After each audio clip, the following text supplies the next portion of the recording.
जब भी भारत के महान योद्धाओं की बात होती है, लोग अर्जुन, भीम और कर्ण का नाम लेते हैं।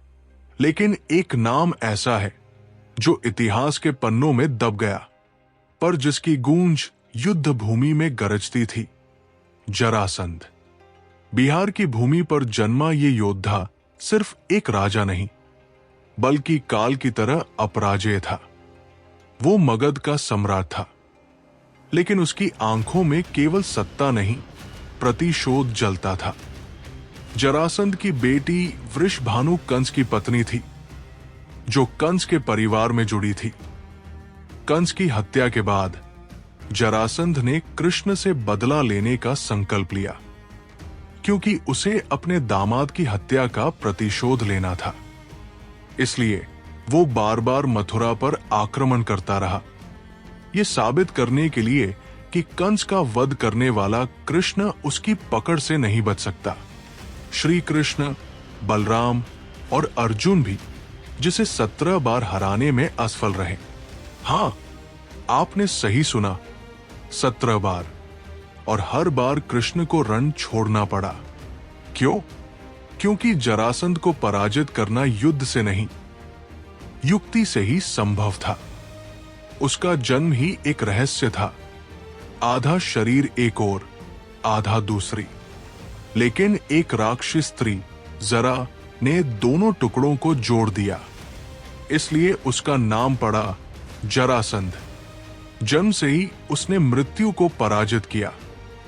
कहते हैं उसकी शक्ति इंद्र से कम नहीं थी, और गदा युद्ध में तो वो काल का रूप था। भीम भी जिसकी गदा का वार झेलते समय कांप उठे।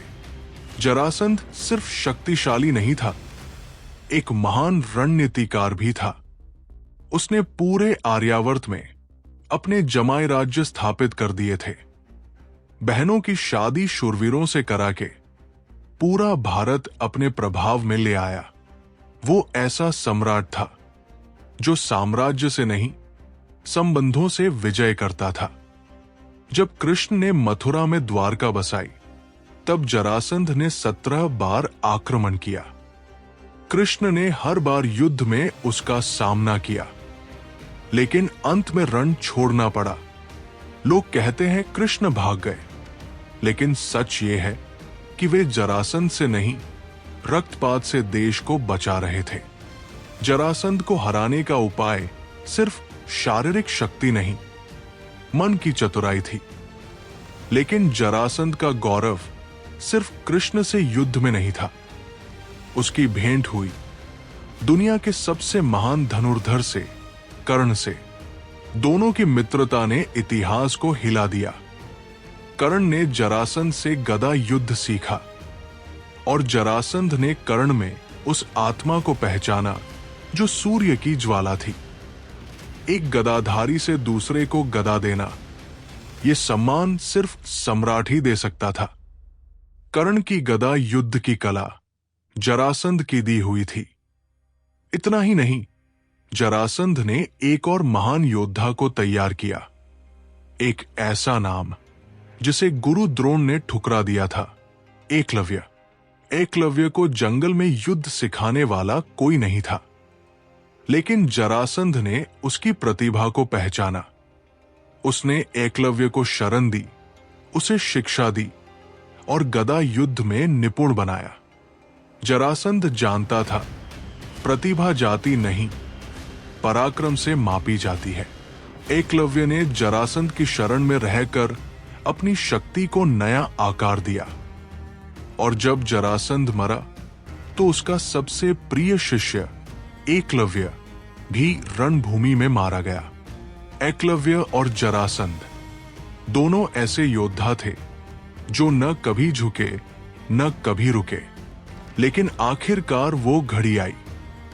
कृष्ण ने योजना बनाई, जरासंध को हराने के लिए भीम को भेजा गया।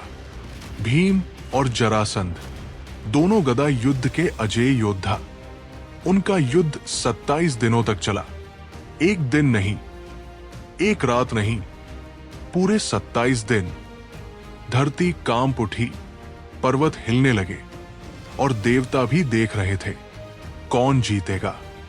आखिरकार कृष्ण की सलाह से भीम ने जरासंध का शरीर 2 हिस्सों में फाड़ दिया। जरासंध मर गया, लेकिन उसकी गाथा अमर हो गई। जरासंध एक खलनायक नहीं था, वो एक ऐसा योद्धा था जिसने अपनी शक्ति, अपने साहस और अपने आदर्शों से इतिहास में अमिट छाप छोड़ी। उसने मित्रता को पूजा, शत्रुता को सम्मान दिया और युद्ध को सम्मान की भूमि माना। जरासंध, जिसने कृष्ण को भी चौंकाया, जिसने कर्ण को प्रेरित किया और एकलव्य को स्थापित किया, क्या ऐसा योद्धा भुला देने लायक है? नहीं, और इसलिए हमें उसकी गाथा सुनानी चाहिए बार बार। अगर आपको ऐसे भूले बिसरे वीरों की कहानियां सुनना पसंद है तो इस वीडियो को लाइक करें, अपने दोस्तों के साथ शेयर करें और चैनल को सब्सक्राइब करना न भूलें, ताकि अगली बार जब हम किसी और अमर योद्धा की गाथा सुनाएं तो आप सबसे पहले सुन सकें। जय महायोद्धा, जय भारत।